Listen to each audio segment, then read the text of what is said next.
of that melee matchup with Silas with the Kali taking turn. Here we go then, on to Summoner's Rift for game 1 of the World's Finals. It's been 3,318 days since Faker won his first World Championship. 1,050 games, 190 patches, and he's looking for another. It's been a damn long time, but they're back here and ready to go. The arena is packed. The players are locked and loaded, and T1 and DRX are ready for their first conflict. What an epic finals here. Everyone waiting on the edge of their seats for the greatest organization in the history of League of Legends, T1 and Faker versus DRX, the greatest underdog run in Worlds history. Play-ins to Worlds Finals. They've just been scaling throughout the entire tournament. Def taking down so many of his former teammates. DRX finding ways to topple teams like EDG. And now just a very standard level 1 here. Ward there in the river. The pink plays by Piosik. Goes for the normal health bot. Just gives a little bit of vision to Zeka to make sure he's safe in the early stages. And definitely looking at junglers both starting bottom sides because the top lane matchup is so volatile. Zeus is one of the few top laners that people have confidence to pick these sort of skill matchups into with that Yone on the top side. And we want to see if Piosik or Owner will get there first to influence it. This can really snowball and damage the minion wave control afterwards. All right, Piosik gonna go ahead, clear out that Gromp second. Just go ahead, make sure he's maximizing that EXP. Just gonna continue pathing towards that top side. I would believe Faker versus Zeka. There's gonna be a lot of conversations about this matchup throughout the entirety of the series, I guarantee it. Tri-lane shot showing us that Zeus has that push here in the top lane. Meanwhile, bottom side, it's DRX taking early command of the wave. Definitely is. And of course, T1 is 8-0 against DRX this year. DRX haven't even taken a single game in the best of 3s, and every single time in those games, T1 have had responses to what DRX have blind picked. You know, you think back to even in spring round 1, they played Tryndamere into Corki, Vex into Ahri, Veigar into Ryze. So many examples, but Piosik is now looking around mid. He's done his 3 bot side camps looking for Faker. Doesn't have the E, might have to flash the stun. Piosik coming in with Spectral Maw. Faker gets away. Nicely flashed from that. And as we have a little bit of early action here, remember the Prime Gaming is giving away 150,000 RP to several lucky fans every single day of this competition. And we're almost done. So head on over to PrimeGamingWorlds22.com to enter and make sure you put in today's secret code to get those entries. I love this early pass from Piosik because it doesn't take much of his time at all. And it's a very valuable summoner spell, as well as Owner now walking over the ward that he left behind.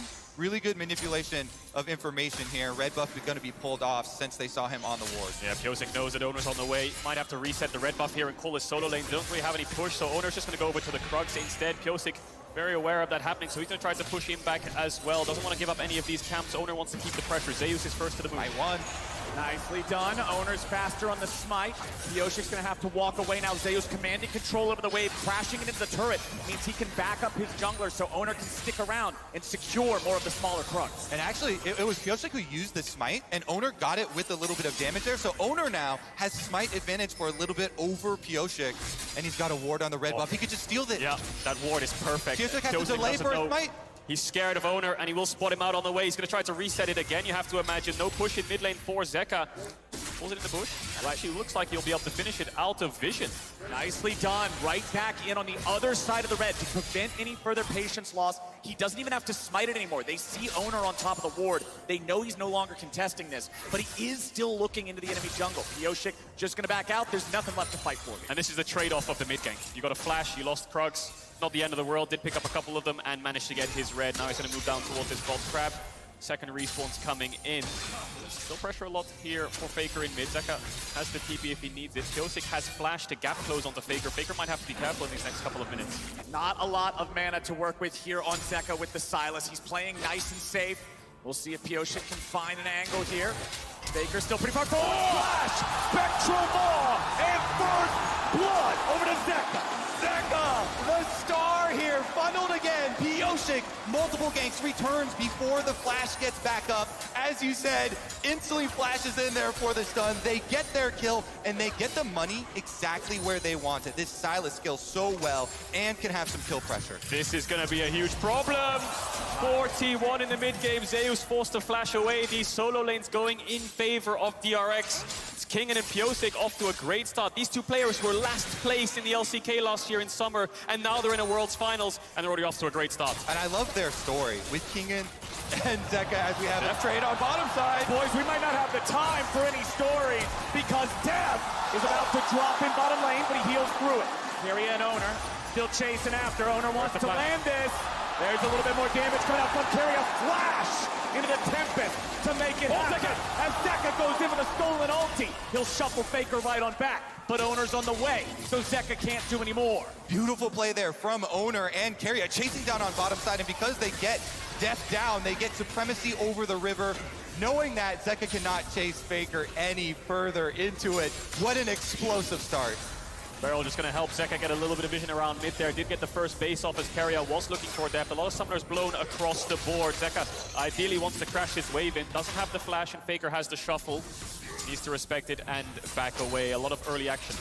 Yeah, Faker's still having that shuffle because remember, he was level 5 when Zeka engaged on him with a stolen ulti. Let's now take another look at what happened bottom. Carrier, nicely done there, using E to pop the shield before the handshake. Gets the shield off and then pulls Deft back in. Wanted to make sure the wave crashed there, Deft, and Carrier stopped him in his tracks. His former teammate almost managed to find the solo kill.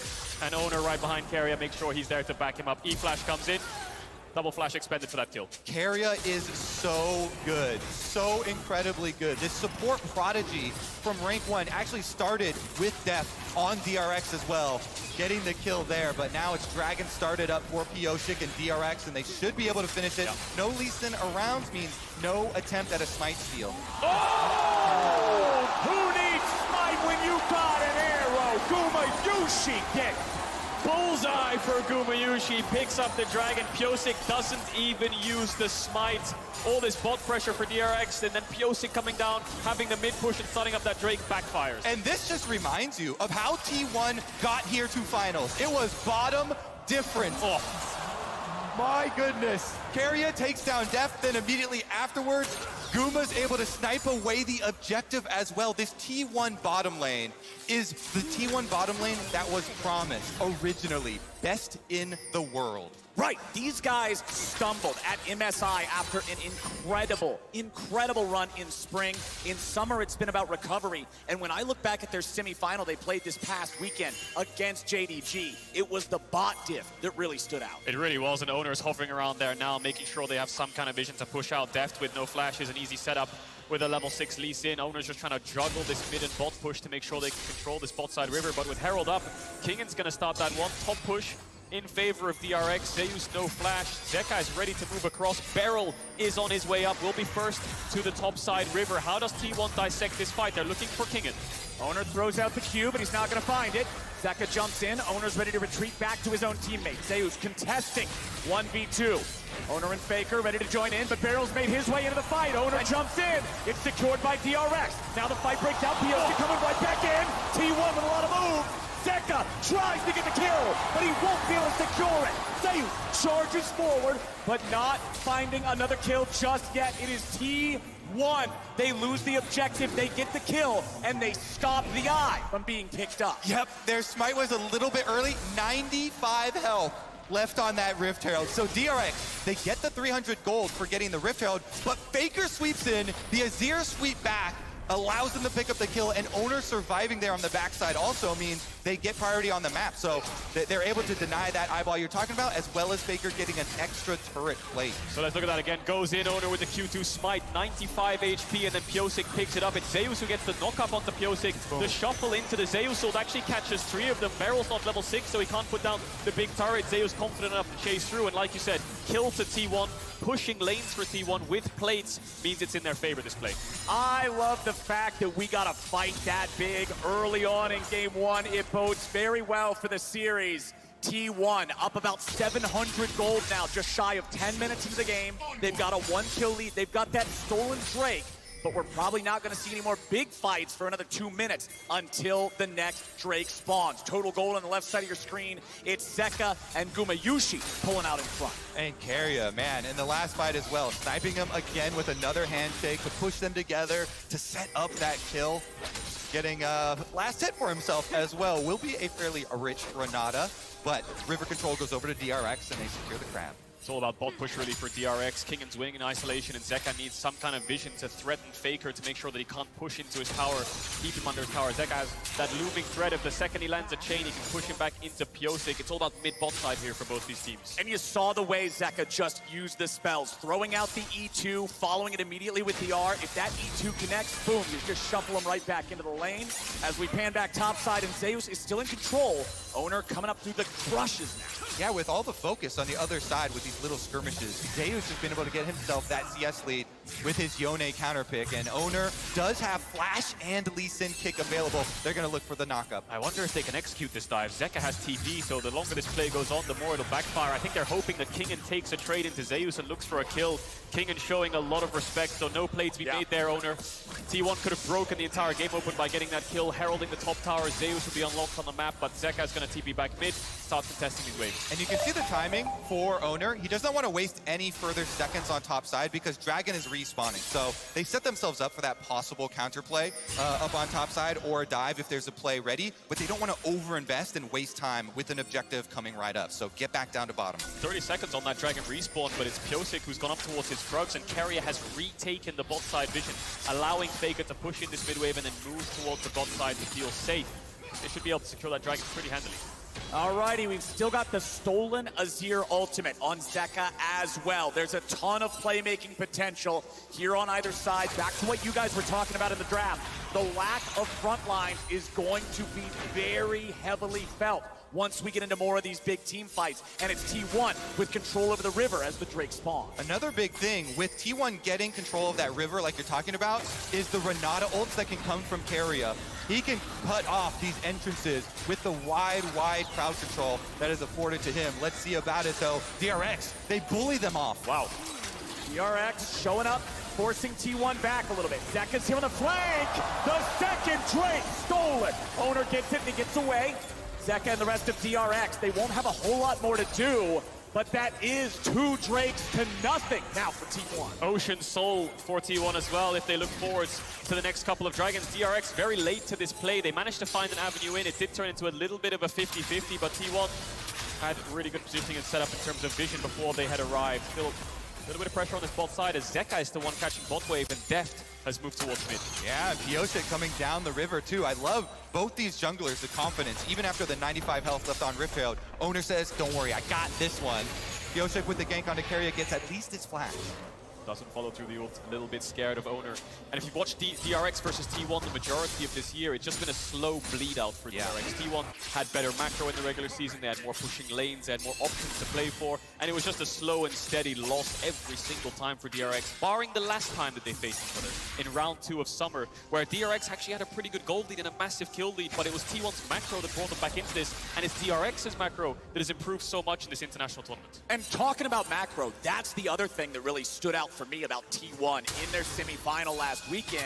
It was the bot tiff, and it was the decisions being made as a team, not just later on, but early too, to outmaneuver JDG and constantly find advantages. Yeah, I think T1 are one of the best in the world. In fact, probably the best in the world now at pushing these leads. When you get this gold lead, to be able to set up on the next objective, Owner comes top again, Zeus goes in, gets his turret plate, and Rift Herald number 2 about to arrive. But remember, Rift Herald number 1, despite the fact that there was a fight over this and a lot of players were there, the eyeball was never claimed. We never got to see that Herald used. So this second one, I'm hoping we get some more results from. Lots of lane shifts coming in here. DRX have sent their jungle support up towards topside for King and Deft to stay in mid, so I wonder if DRX just want to break the laning phase right now and put the Sivir in mid, put the Heimer towards mid and start pushing in these waves, building towards those 2 items so you can control the map a little bit better. Yeah, it's always so nice to be able to get mid-push when you're looking at the next spawns of the objectives, so then you can either move in, do this Herald first,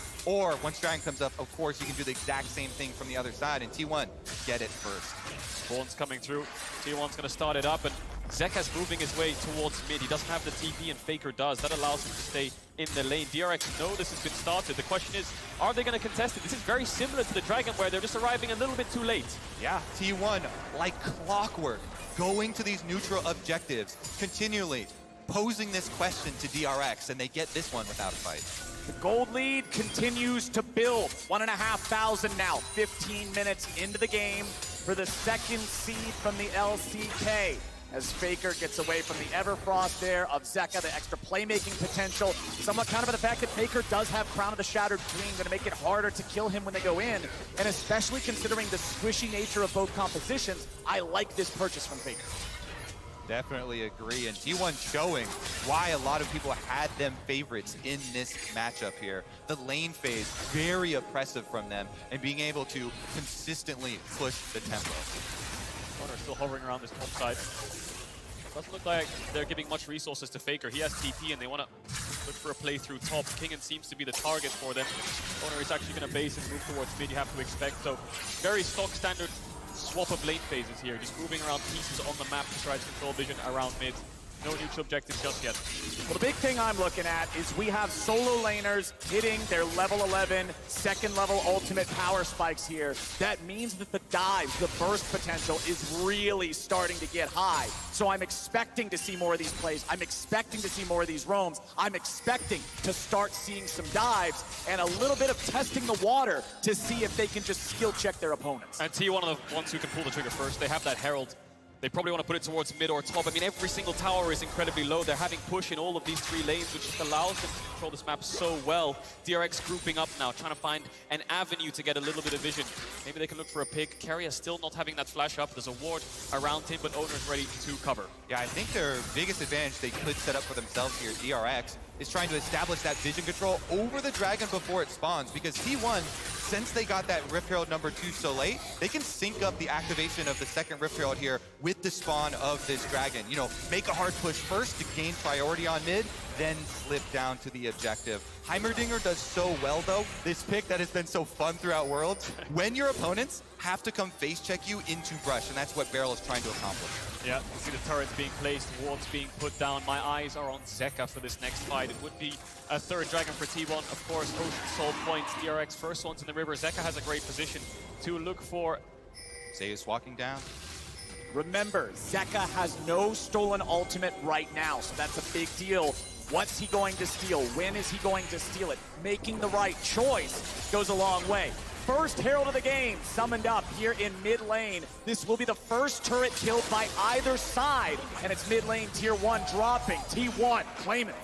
They pick up the tower and they get the wave in, but it doesn't give them an avenue into this dragon because King and TP bot and Zeus needs to respond. It's going to be a dance around vision here as Faker is the first one to step up. Oner's going towards midwave. Kingen will find the bot lane of T1. Oh, it's not where they want to be going. DRX, they're ready to go. Can they survive? No. Keria will fall, but he's traded back for Zeka. A 1-for-1 that should favor T1. That was a fantastic setup for DRX, so a little bit of a backfire to go 1-for-1. A couple ultimates used from T1. DRX the same. Dragon is still up, but DRX still looking for a pick. They're hoping that Gumayusi walks back through this tribe, which I think T1 thought they had to go through bot lane there. And look at this, Faker goes mid to put up the Azir turret, try and get his mid priority that way, and then he can come right over. Remember, Gumayusi as well stole the other dragon. Can he fish around here? They've got vision inside the dragon pit and teleport coming right out. All right, teleport from Zeus. Bottom lane, Kingen and Beryl gonna keep him back. Zeus ready to try to outplay here with a soul unbound. Immediately resets his position. His job was to distract, and distract he did. Drake secured as Faker goes in. Deft is on the run, 40% AD. Zeus ready for the re-engage. Fate sealed, and Deft is down. Faker gets the kill, and T1 are ready to go. T1 so precise, just dominating this game. Zeus, magnificent sleight of hand on the bottom side, but they're not done yet. Kingen looking for the snipe onto Faker. He just walks out of the Inferno Chains and goes for it. Oh, but Faker goes back in. Faker gets Beryl, and T1's ready for more. Pioshik's on the run, but the Ruined King will barely survive. Oner walks away, and now T1 might just pay for it. Kingen's ready to chase down Guma even further. Zeus coming around from the side. Kingen backing away. T1 getting another. Faker getting another. Zeka running home. Oh, it's turning into a slaughter in game one, boys. 20 minutes here, and T1 have 3 Drakes as well as the gold lead. Huge swing of gold now for T1. Massive fight around the Dragon. They played it with so much patience. There was never a moment where they felt rushed or pressured to just take a fight. All of a sudden, they're just playing through waves, making sure they have numbers advantage. They sneak it away under DRX's nose. Then DRX kind of think they have to get into this fight, and T1 are the ones who stand tall. Playing with supreme confidence, Zeus here, in his first year, on the international stage, the sleight of hand to distract DRX down to the bottom side. Then Faker says, we collapse on them, pull off the pincer. And this is the Sivir, right? Not very good range in terms of hitting back. The Azir is just damaging your health bar. Deft falls, and then T1 look for another player. We've got a fight on live. We've already got that play right now. Pyosik on the run, but he'll run nowhere. Faker goes on a rampage, and Barrel goes down with him. T1 find 2. They find the jungler, and they find their way to the Baron. There's a reason why T1 is undefeated versus DRX. They're outclassing them in every single role right now, and T1 will pick up that Baron just shy of 21 minutes in the game. Absolute domination here. The objective bounties are already up. The game signaling just how far ahead T1 are. And they've picked right up where they left off. This team, their ascent has been so fun to watch. Consistently outplaying people in draft, in mechanics, on the stage, pressing these objectives at every turn. Zeus and Kingen getting into a bit of a 1v1 here, but Zeka's also nearby. Faker ready to respond too. Kingen is low, and Zeus takes the kill. Now with the full retreat coming out, Zeka's gonna whip the shuffle, and T1 just has to wait it out. They'll take out these minions. Zeka trying to find any sort of a way to get out of this one, but it ain't gonna happen. No, sir. Faker unstoppable. I especially love the story. Well, never mind. Owner's on Pyosik. We don't have time for stories. Owner looking for another. Finds the R, finds the Q, finds 2. There it is. Owner picks up the kill. The only story here is that DRX's history after game 1. T1 are just dominating them. And you can't fault DRX because they have to find picks. T1 have a Baron buff. They're going to start the siege with Azir and Varus. They can go for 1-4 with Zeus on the Yone. They tried to make the picks happen, but T1 are very aware of their plans. T1 ready to break the base in half. The first inhibitor turret is gone. Inhibitor, a little bit more. There we go, that'll get him across the line. But DRX comes in with a TP. T1 has the Azir turret. The Sun Disc can protect them. Zeka's looking for the angle. He steals the Fate Sealed away from Zeus. Barrel gonna throw down these turrets, but DRX can't find the opportunity they're looking for, and T1 will escape. They can't punish the siege. They tried their best with the TP, but that Azir tower is just too much of a threat to go for a 5v5 underneath their tower with this gold deficit. This is DRX looking for the pick onto Zeus to stop the 1-4 on a side lane, but Faker's there to respond. He knows that their only plan and their only play is killing the top laner of T1. Faker making sure that doesn't happen. Yeah, Zeus with a slight step back here, dodging away from the stolen Azir ultimate himself too. This player and T1 story with them, having confidence in their own. Never mind. Carrier, that's not where you want to be, buddy.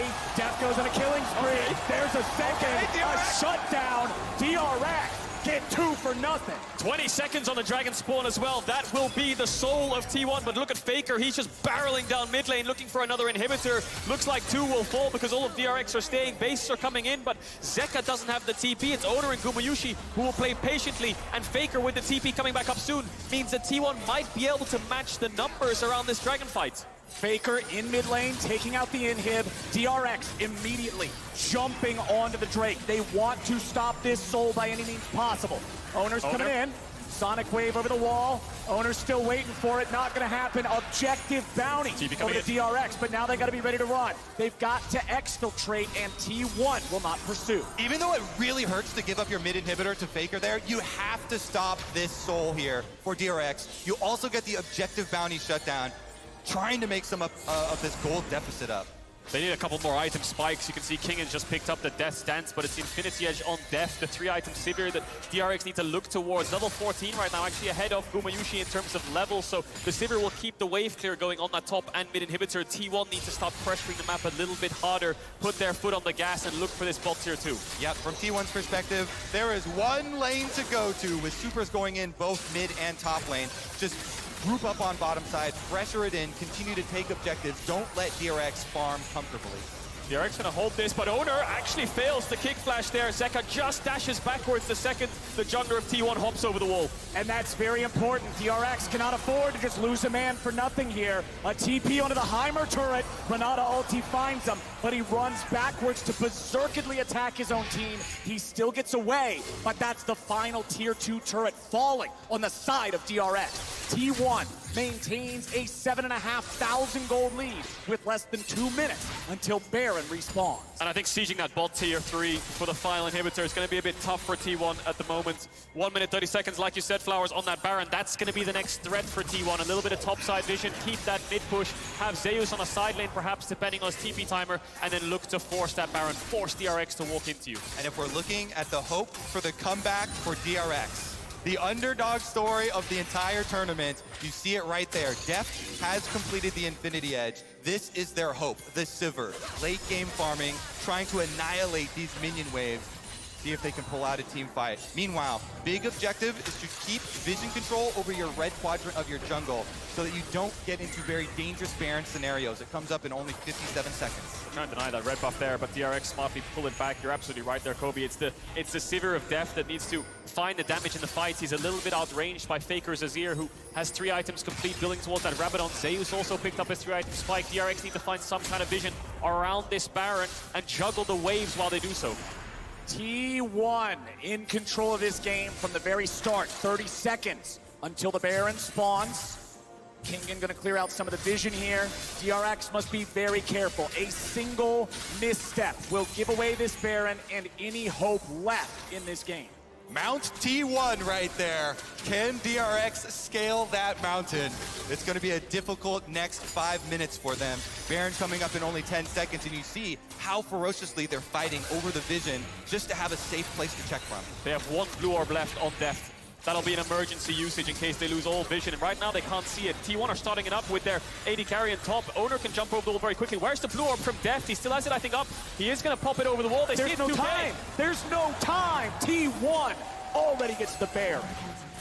Now the siege will come in on that bot tier 3. You can see the pings on that bot side of the map already for T1. They know the easy way to win this one is just to push in these lanes, go towards bot, try to take that final inhibitor. DRX will be forced to fight them underneath their tower. And T1, now with the Baron buff, you have the luxury of going 1-3-1, pushing all lanes in, getting these inhibitors as they're respawning. Zeus already has been allocated up to that top lane, push it in. This Yone, so oppressive. DRX gonna have to fight on all sides right now.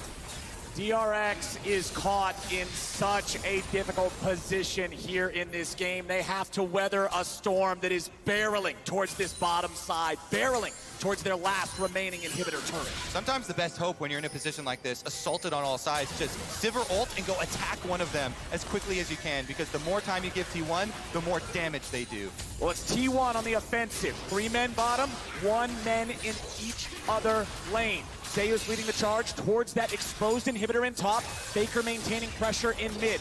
Kuma's got all the push power in the world here in bottom. Last standing inhibitor turret, that one's going to fall. Kuma can just go ahead, clear that out, no problem. Zeus taking out the other inhibitor there in top lane. 2 more autos will do it. He'll just let the minions take it out. Triple in-hit game for T1. That's got to be the nail in the coffin for DRX. They have a small 30-second to 1 minute window before these super minions will pile in, and the soul is spawning for T1. Yeah. So are they going to run down towards this dragon pit and fight it, or are they just going to give everything up? Gumayushi even tried to use the ult onto Deft. Spell shields came through, and even with that ultimate down, DRX didn't feel confident enough to find an engage. DRX are in such a tough spot, but they have been in so many other tough spots, and they have come back in a lot of them. They had not beaten Gen G either, and ended up coming back in that series. T1 will finish up their soul, and then they will march down mid lane to finish this game 1 up. Well, there is also less than 1 minute remaining until Baron spawns again. If T1 want to play this as safely and as surely as possible, they will make their way over to that pit, they will secure that objective, and then they will push for the win. That's the remaining timer on the Baron. I'm trolling you guys, that's just my bad. I was checking to see if you're paying attention. But they have it for another 45 seconds. They can take out this inhib that has just respawned and then leave DRX still in the same impossible position. And the Emperor TP's back with a Rabadon's death cap. This Azir is going to do so much damage. Zeus might even find an engage already. Zeus looking for it. Fate sealed. Only going to find one. Kingen getting away for now. Owner still looking for the angle. Flash kick is available. DRX fully in defensive position now as Barrel's only got 40% HP. T1 looking for any angle. All they got to do is find one. An 8,000 gold lead is definitely enough to end this game. Minion wave making its way up. Owner threatens the engage. Chains of corruption going out. Zeka looking for the play, but Owner goes golden. He's going to stay alive for now, backing up yet again. Nexus turrets. First one's about to die. A little bit of HP, still keeping it around. Zeka's only at 1/4 health. He has to heal. Pioshik eats the sonic wave. No resonating strike just yet. DRX are out of turrets and out of time. T1 still looking for the end. Still looking to keep going. The Nexus is all that remains. I love how Owner keeps checking them, seeing if they will flinch, jumping in on the Lee Sin, but not going for the flash play. And here comes the end.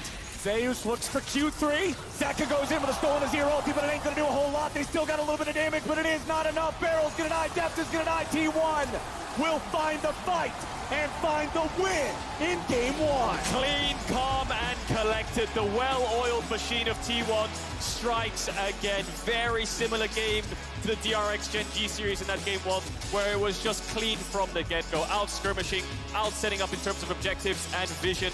That man on your screen right there.